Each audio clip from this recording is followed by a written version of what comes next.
Olá, preletores e preletoras, líderes da iluminação de todo o nosso querido Brasil. Meu mais sincero muito obrigado. É uma alegria e um profundo sentimento de gratidão estar aqui diante de todos vocês, tendo a oportunidade de participar deste curso virtual para preletores e líderes da iluminação do ano de 2020.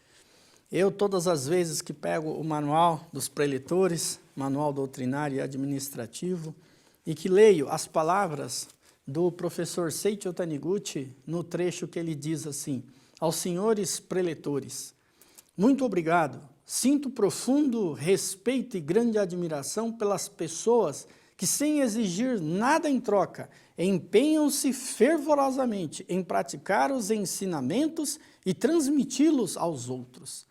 E não se cansam na procura da verdade. Eu penso que esta fala do professor Seiichi Taniguchi, ela resume aquilo que é o papel de cada um de nós. Ela resume aquilo que, muitas vezes, mesmo estando enfrentando determinadas dificuldades, mesmo passando por determinadas situações, o preletor não abre mão da sua missão como filhos de Deus, que nasceu na face da terra para fazer a diferença. E como preletores que somos, nós temos o papel de ser como se fosse um caixeiro viajante de Deus. É como se nós fôssemos aqueles que entrega o carteiro de Deus, que faz com que a verdade chegue até as pessoas e acendam a alma das pessoas, acendam a luz da verdade no coração, acendam a luz da verdade dentro dos lares e faz com que eles se transformem. Muitos se preocupam na sociedade humana e é uma preocupação muito importante, que é exatamente matar a fome de muitas pessoas, ou fazer com que a fome seja algo que se resolva no nosso planeta ou mesmo no nosso país, o que é algo fantástico e maravilhoso, e nós também participamos disso. Mas tem algo que é fundamental, que é você levar o alimento para a alma das pessoas. E quem faz esse papel é exatamente o preletor. O preletor tem esse papel de levar para as outras pessoas a luz. No livro A Chave da Beleza e da Saúde, ele fala assim: sejamos a luz que ilumina o mundo. O dia que eu li isso pela primeira vez, eu me emocionei profundamente. Porque o professor Masaharu Taniguchi, ele diz assim: a Seichonoye é um lar imenso, que se estende infinitamente, tanto na vertical como na horizontal, e não um lar exíguo, onde as pessoas só possam entrar deixando de lado a crença religiosa mantida até agora. Portanto, não importa com que fardo as pessoas cheguem, sempre há lugar para elas depositarem o fardo e descansar. É uma fala linda, maravilhosa. Mas ele diz assim: o anfitrião da Seichonoye não tem nome. As pessoas deram-lhe o nome de acendedor dos 7 candeeiros. E o reverenciam, porém, esse não é um nome próprio. Ele é apenas uma denominação que expressa a sua obra. 7 é um número que representa o ato de completar, e significa a totalidade. Candeeiro representa a luz que ilumina o mundo. Todas as boas religiões são luzes que iluminam o mundo e, portanto, são candeeiros. E todas as pessoas, uma vez despertas, também se tornam luzes que iluminam o mundo. Portanto, todas as pessoas são também candeeiros. Contudo, muitos candeeiros estão adormecidos e não fazem resplandecer a luz que salva o mundo. Por isso surgiu o acendedor dos 7 candeeiros, que realiza a obra de acender o lume nesses candeeiros e fazê-los emitir a luz que salva o mundo. E nós, como preletores, somos essa extensão do acendedor dos 7 candeeiros. Nós temos um candeeiro na mão, que é o conhecimento da verdade. E podemos acender aqueles candeeiros que estão apagados, transmitindo a verdade. Mesmo num momento de isolamento social, Um preletor está lá no seu canto orando, lendo a chuva de néctar da verdade, vibrando, e dentro das mentes que se comunica, nós formamos uma mente de luz, uma mente que está transmitindo para muitas pessoas a luz da verdade, da chuva de néctar da verdade. E esta verdade salva o mundo, salva as pessoas.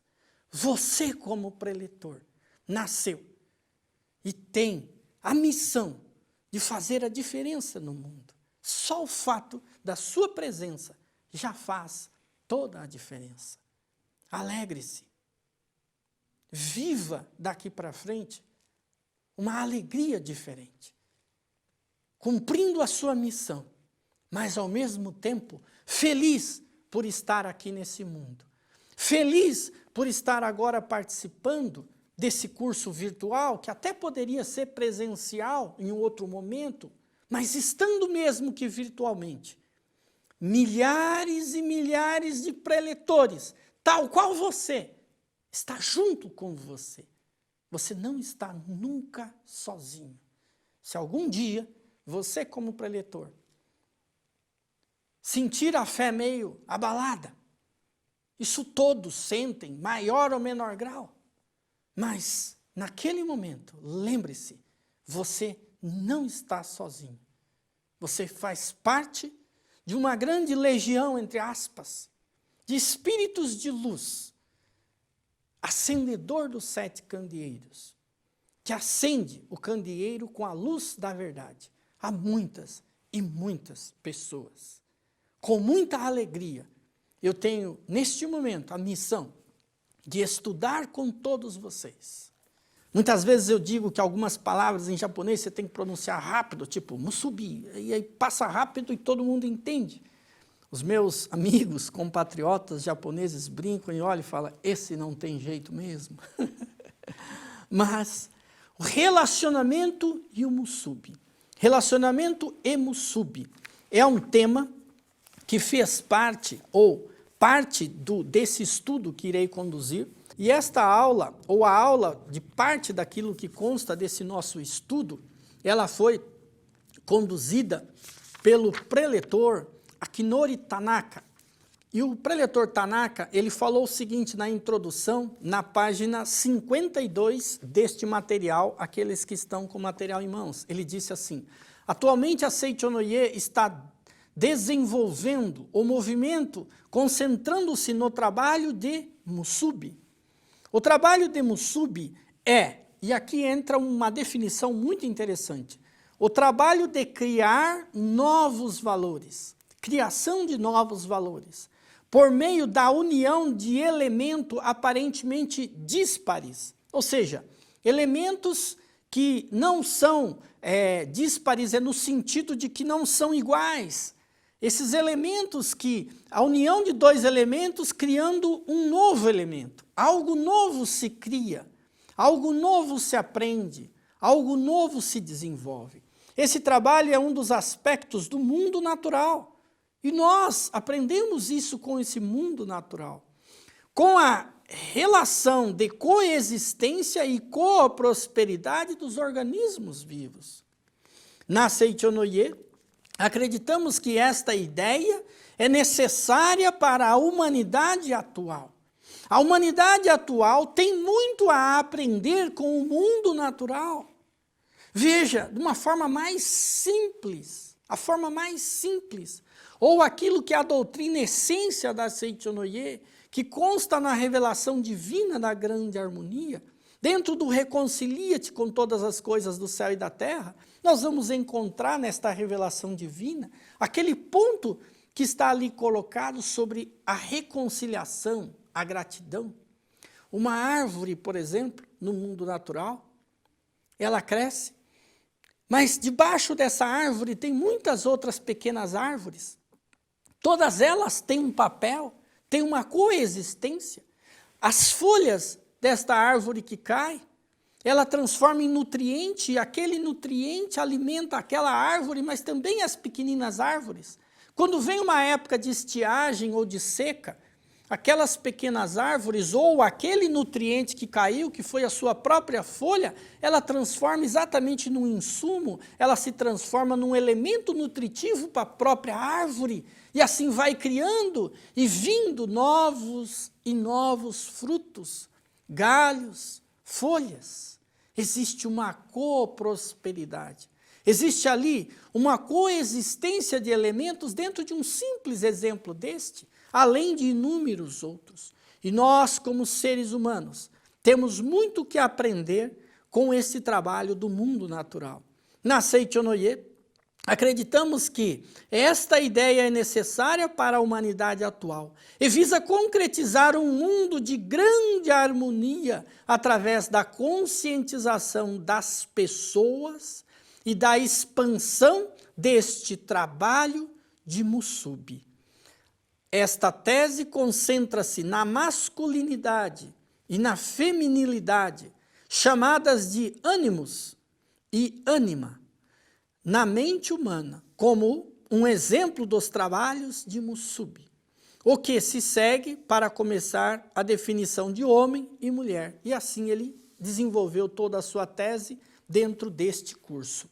No nosso material, que foi preparado com muito amor pela SEC dos nossos preletores aqui do Brasil, está essa aula colocada na página 137, e esta aula ela fala de relacionamento e Musubi.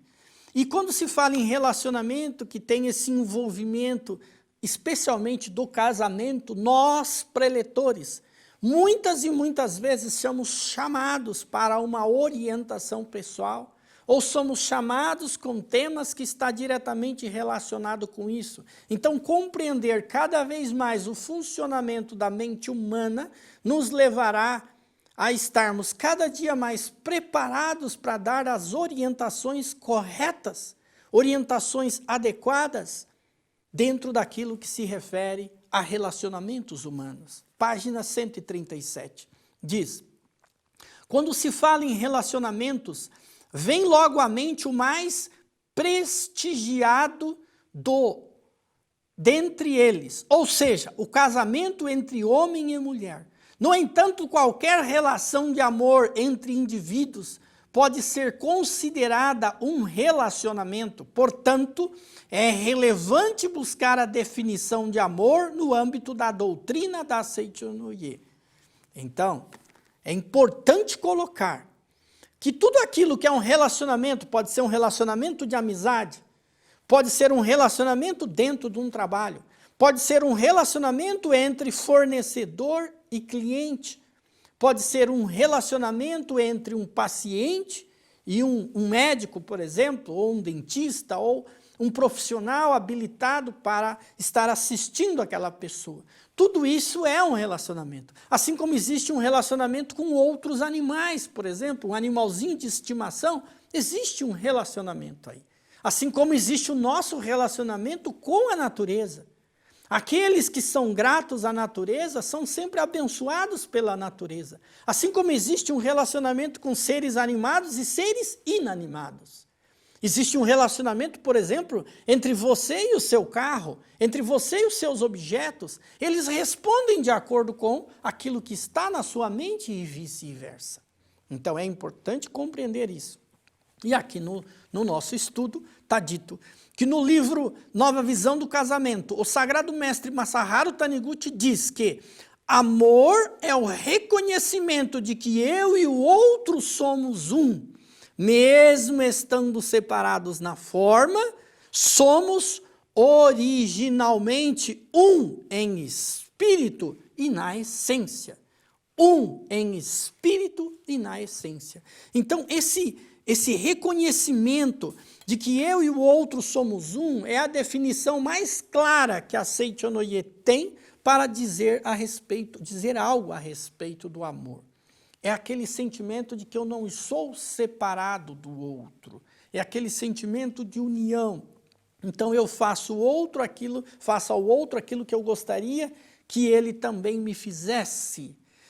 Quando eu estava dirigindo para cá, para vir para o estúdio da Seichonoye, gravar esse estudo aqui com vocês, Eu tomei a liberdade de ligar para o meu vice-presidente, né, o vice-presidente da Seitonoia do Brasil, o preletor Romeu Passi Filho.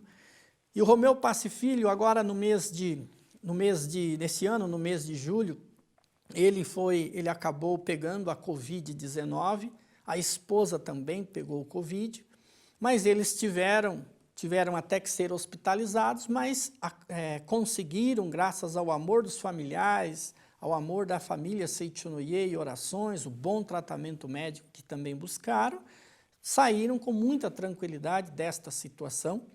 E vindo para cá, eu liguei para ele para tomar a liberdade de transmitir esse relato para vocês. Ele disse que, prontamente, disse que poderia estar falando, né? Mas quase todos os dias eu mantinha um contato constante com o preletor Romeu. E teve uma fase em que a esposa estava hospitalizada e ele não, mas ele acabou também tendo que ir para o hospital. Mas o mais interessante é que todas as vezes que eu ligava para ele, a preocupação dele estava muito mais voltada para a esposa até do que para ele, né? E quando ele foi para o hospital, ela também se sentiu muito mais tranquila, porque ela estava num quarto e ele 2 ou 3 quartos assim do lado. E sempre ali com esse sentimento de oração. Eles estão casados há muitos anos, têm um casamento muito lindo.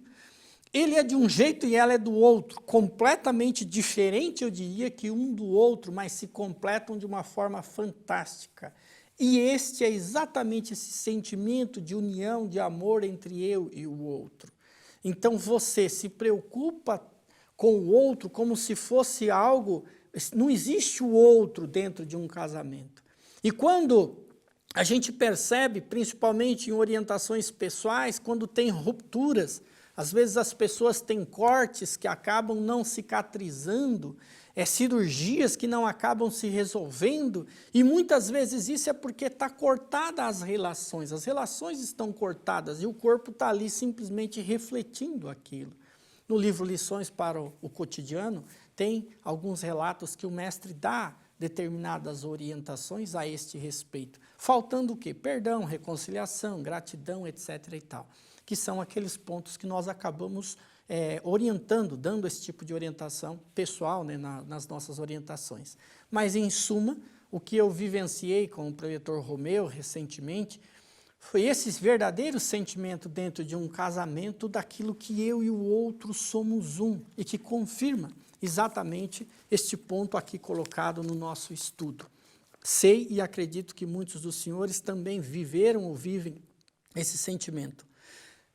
Em todos eles há o sentimento de unidade, ou seja, de que eu e o outro têm algo em comum comigo. Nós, preletores, na mesma página 137, nós, preletores, somos aqueles que, com mais profundidade, devemos estudar sobre cada um desses relacionamentos, pois somos filhos de Deus, em treinamento, buscando realizar como manifestação concreta o infinito amor de Deus que se expressa no mundo fenomênico nas mais variadas formas, né?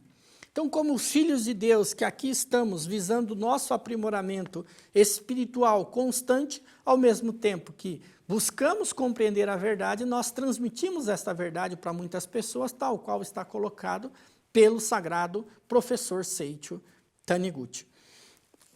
Muitas vezes, exatamente quando estamos passando por momentos difíceis em nossos relacionamentos, é quando mais somos solicitados a fazer palestras, estudos e textos sobre o amor nos relacionamentos. Isso porque a misericórdia de Deus se manifesta de modo a sempre nos mostrar e ensinar exatamente o que mais precisamos para evolução da nossa consciência de perfeição como espíritos criados à semelhança de Deus. Ou seja, nós como preletores, muitas vezes somos chamados para uma determinada palestra sobre um determinado assunto, mas aquilo tem lá no fundo algum tipo de relação com o momento que estamos vivendo ou com o aprendizado na qual devemos passar, merecemos ter.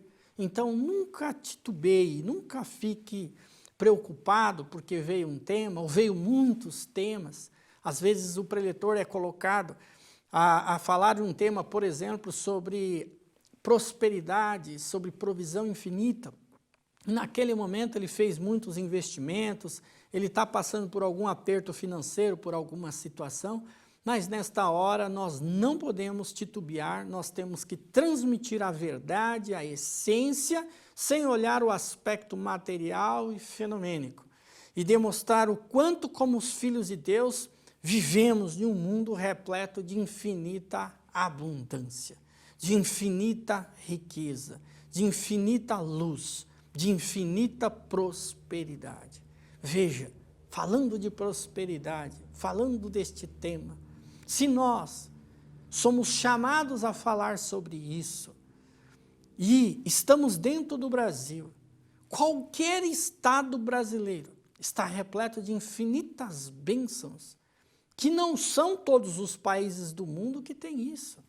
Fazer com que o nosso público enxergue isso, veja isso, já está demonstrado essa infinita provisão que Deus concedeu a todos nós, como filhos de Deus.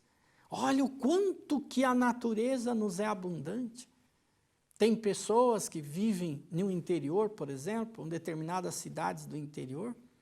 Imagine você que vive aí no interior, nessa abundância, riqueza, se esses passarinhos que cantam aí na janela sua todos os dias, cobrassem por isso, você ia ter que pagar uma grana. Imagine se a gente tivesse que pagar pela luz do sol, todos esses anos que estamos na face da terra. Olha quanta coisa temos. E também, se você tivesse que na realidade estar sempre remunerando alguém que está do seu lado, ou seu pai, ou a sua mãe. Então, nós podemos demonstrar, e aí quando nós estivermos fazendo isso, nós estaremos mergulhados para enxergar a provisão infinita.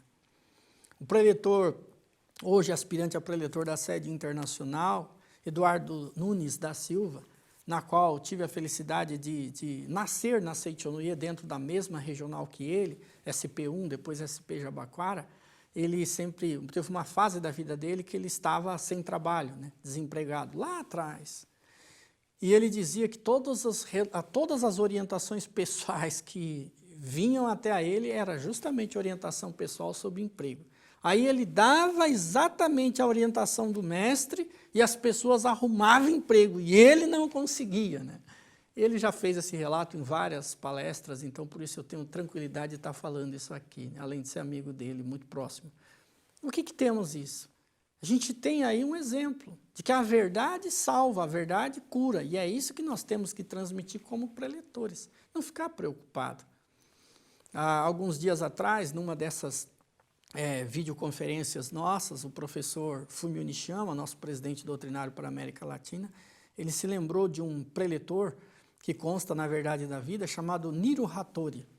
E esse preletor Niro Hattori foi exatamente ele que esculpiu aquela imagem de Deus Sumiyoshi que consta, que tem hoje lá na praça de acolhimento de todas as religiões, no escritório na Floresta, que estava na torre de luz da sede internacional no Japão e que hoje está na praça de acolhimento de todas as religiões. E aqui no Brasil nós temos uma réplica que fica na nossa torre de luz, aqui na sede central da Seitonoye do Brasil, torre de luz esta, onde nós realizamos as orações exatamente para a cura divina, orações para a forma humana.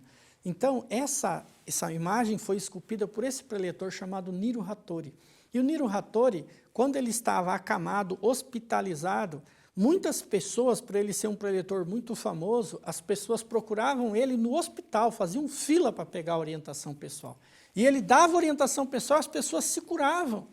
E ele estava ali naquela situação. O próprio mestre Masaharu Taniguchi foi visitá-lo. E o professor Nishiyama lembrou isso, que diz que ele contou para o mestre que ele transmitia a verdade e as pessoas se curavam, né? Então, o papel do preletor não é ficar preocupado no sentido apenas do próprio ego, do próprio corpo, da própria vida, se eu tenho riqueza, se eu não tenho riqueza, se eu estou bem ou não dentro do meu relacionamento, do meu casamento ou não, mas sim transmitir corretamente a verdade. E esta verdade é a que salva.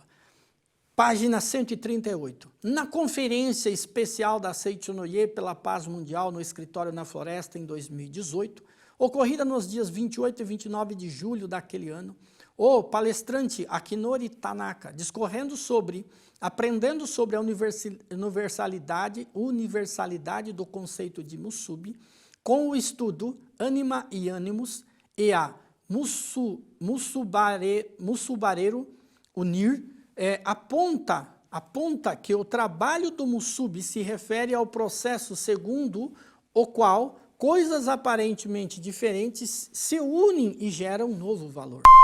Desse modo, o conceito de anima e animus da psicologia junguiana são apresentados como, respectivamente, o aspecto feminino que existe na mente masculina. Então, anima é o aspecto feminino que existe na mente masculina e o aspecto masculino que existe na mente feminina, ânimos. Ambos se somam na relação homem-mulher ao complementar o que não está expressado ou realizado em cada gênero e o manifestarem o Musubareru, o espírito de união. A soma dos elementos femininos e masculinos gera algo novo, como um valor diferente de cada elemento que se une. Para efeito de estudo, embora reconhecendo os outros tipos de relacionamento possíveis, passamos a observar com mais atenção o casamento entre homem e mulher. E eu peço que vocês continuem o estudo comigo, através da leitura deste material grandioso aqui. Se o amor romântico é, para Jung, a superposição e atração psicológica da anima e do animus em cada membro da relação, podemos afirmar que os frutos gerados de um casamento,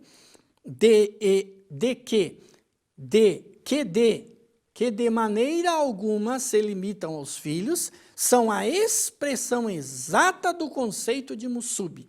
Portanto, se homem e mulher se unem, geram algo novo, seja na face humana, conseguem realizar, conseguem se expressar, conseguem ajudar, um consegue fazer com que o outro cumpra a sua missão como filho de Deus, no trabalho, naquilo que fazem. Então não é apenas o conceito de pensar que é filhos apenas, tá? Essa geração de algo novo, pois partem da união de elementos da mesma base, aparentemente diferentes para criar um novo valor. Pode-se dizer que a primeira projeção da ânima de um homem se dá em sua infância, quando ele idealiza a sua mãe. Mais tarde, ao se tornar independente, o homem passa a buscar os elementos femininos em outras mulheres e os confronta com os de sua mãe, muitas vezes buscando inconscientemente elementos maternos na projeção que faz em suas parceiras. Não quer dizer que cada homem busque uma substituta para sua mãe em suas relações, mas seus primeiros exercícios de projeção de seu lado feminino se dão com a mãe, e muitos deles persistem em seus futuros relacionamentos. Por isso que na Seitonoye se diz assim: se você quer ter um bom casamento, seja um bom filho. Como um bom filho que exercitou profundamente isso, essa relação pai-mãe, consequentemente você vai ter um casamento feliz. Da mesma forma, a mulher exercita primeiro suas projeções do masculino, do ânimos, que é algo que está dentro do seu inconsciente, por meio de seu pai.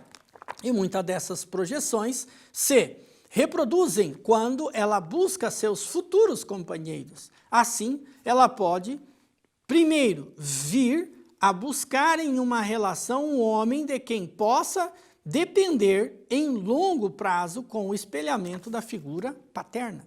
Como o casamento ideal se dá como consequência de um relacionamento de amor romântico, é ele o resultado da atração irresistível da união Musubareru, do homem que projeta sua ânima, figura da mulher, aspectos femininos, com a mulher que projeta seu ânimos, homem ideal, aspectos masculinos, em pessoas do mundo exterior. Com isso, o outro elemento passa a se apresentar como extremamente atraente e os dois se atraem como ímãs psicológicos.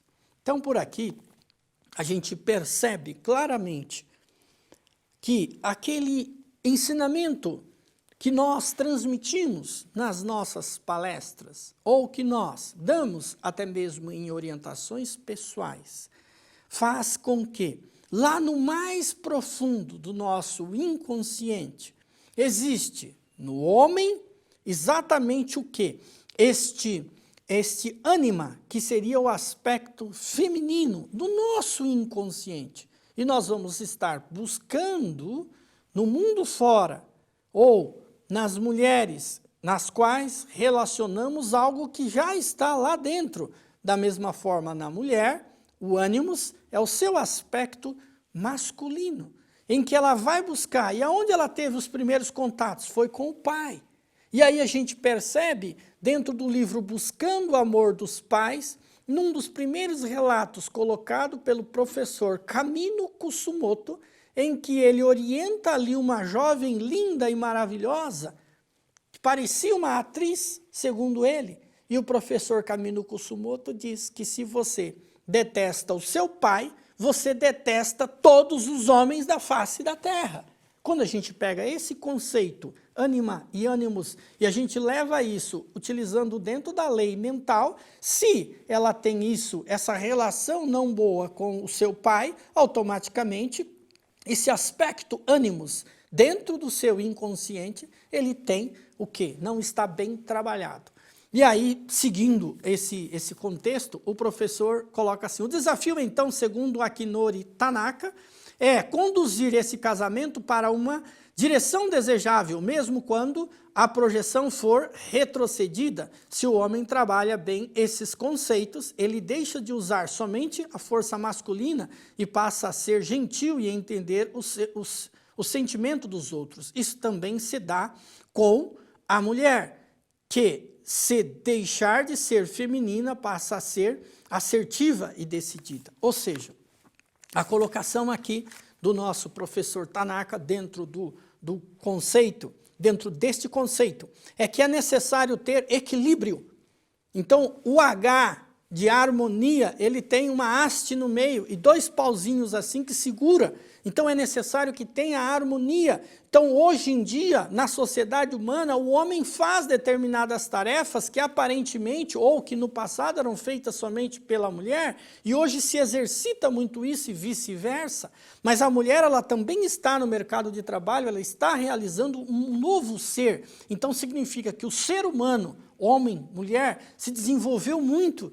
E nesta atual circunstância em que vivemos, é uma oportunidade ímpar. Eu quero trazer aqui o livro Conforme a Atitude Mental, e o mestre fez uma figura que foi o que despertou no professor. Página 41, eu peço que vocês estudem em casa esse trecho, porque ele diz assim, assim como são diferentes ao temperamento, são também diferentes quanto ao formato do rosto. O mestre explicou isso fazendo no quadro negro um desenho. O formato do rosto do marido costuma ser diferente do da mulher, e como nesta figura, e ele fez uma figura, por isso nascem filhos com o formato de rosto variado. Se o casal tivesse o mesmo formato de rosto, os filhos nasceriam todos iguais. E o professor continua dizendo, um casal não vive bem quando os cônjuges têm gênios diferentes. Ou seja, um casal não vive bem quando os cônjuges têm gênios diferentes. E tomei consciência de que o fato de existir a diferença é benéfico para o casal. Então, o fato de existir diferença é algo benéfico dentro do casal. E nisso está o lado bonito, o lado rico da grande vida do universo, enquanto manifesta o homem e a mulher. A mulher com o seu aspecto e o homem dentro do seu aspecto. E quando nós reconhecemos que eu e o outro somos um, dentro deste reconhecimento é que manifesta-se o verdadeiro amor. A mulher se colocando no lugar do homem e o homem se colocando no lugar da mulher. Esta criação fará com que novos valores sejam criados. E esses novos valores, a isso damos o nome do aspecto do estudo do Mussub, ou seja, criação de novo valor, de algo novo. Então vamos crescer, estudar cada dia mais, nos aprimorarmos cada dia mais dentro desse grandioso ensinamento da Seichonoye.